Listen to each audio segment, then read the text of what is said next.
waxaa saacadihii la soo dhaafay si weyn baraha bulshadu ay ku xidhiidho loogu baahiyey muuqaal si bini'aadanimada ka baxsan oo argagax lahaa kaasi oo laga duubay gabar jaariyad ah. gabadhan oo dhalasho ahaan lagu sheegay inay ka soo jeedo Itoobiya.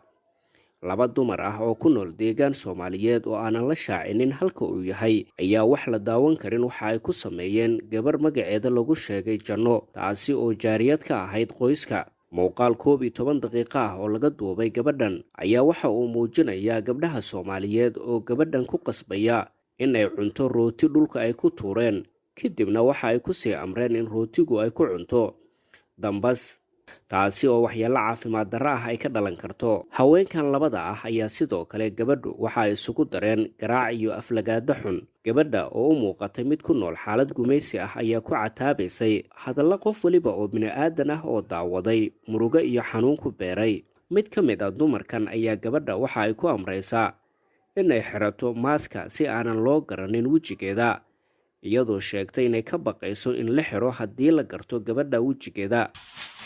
naya iga xidho maskiga naya ayaan lagu arkin la xidhine xidho gurguuro ma soo qaadanaysa fool xumay lagu arko laan ku calaashay sida xamba xaq way xaalad waxa ka gala cunaya laqso naarudida gubin dambaska cun ya dambaska cun dambas ها دمسك عن عن هذا فقلي كم كسي نوال لقيت إنه ما فيه. waxay cuntay rootigii carruurta. halkan ayayna noo jiiftaa iyo ereyo kale oo arxan darro ah ayay kula hadlayeen. gabadha oo ku hadlaysay af Soomaali jajaban ayaa mar qura gacmaha kor u taagtay si ay Allah uga barido in uu ka bixiyo silica ay ku jirto.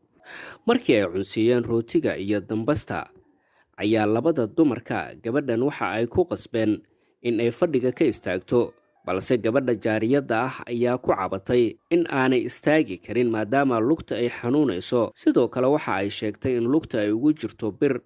ilaa iyo hadda ma jiro maamul ka hadlay dhacdadan oo sheegay inuu baarayo, balse Soomaalida ayaa baraha bulshada waxa ay ku muujiyeen argagaxa falkan guracan ee lagula kacay gabadhan. dhacdo noocan oo kale ah ayaa sanad ka hor waxa ay ka dhacday magaalada Hargeysa ee Somaliland, kadib markii baraha bulshada mar qura uu qabsaday muuqaalka gabar yar oo jaariyad ah, taasi oo si xun loola dhaqmayo. cara ka dhalatay arrinkan ayaa waxa ay horseeday in gabadhaasi shaqo laga siiyo mid ka mid ah bangiyada laga leeyahay Somaliland.